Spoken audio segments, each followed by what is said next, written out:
তাদের যদি লজ্জা থাকতো তারা অবশ্যই পদত্যাগ করতেন। আমাদের দেশে আমি এখন পর্যন্ত দেখি নাই কেউ পদত্যাগ করেছেন। হ্যাঁ, একজন ভদ্রলোক পদত্যাগ করেছিলেন, না সোহেল তাজ করেছিলেন, আরও একজন করেছিলেন তত্ত্বাবধায়ক সরকারের সময় যিনি শিক্ষার দায়িত্বে ছিলেন, তিনি পদত্যাগ করেছিলেন। এছাড়া আমি পদত্যাগের সংস্কৃতি এই দেশে আমি দেখি না। আমি এখানে এসেছি ন্যায্যতার পক্ষে দাঁড়ানোর জন্যে। ন্যায্যতার পক্ষে বহুবার আমি দাঁড়িয়েছি। 67, 69, 71-এ রাজপথে আমি মিছিল করেছি ন্যায্যতার জন্য। আমি ভাবি নাই যে আমার এই স্বাধীন বাংলাদেশে আবার ন্যায্যতার জন্য দাঁড়াতে হবে, এটা আমি কখনো ভাবি নাই।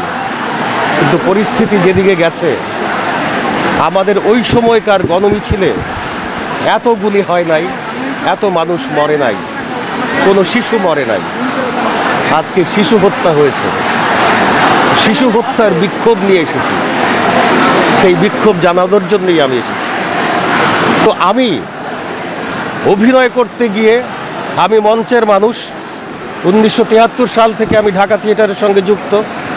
আমি সেখান থেকেই শিখেছি মানুষের কল্যাণে, ন্যায্যতার দাবিতে, অন্যায়ের বিরুদ্ধে থিয়েটার কর্মীদের দাঁড়াতে হবে।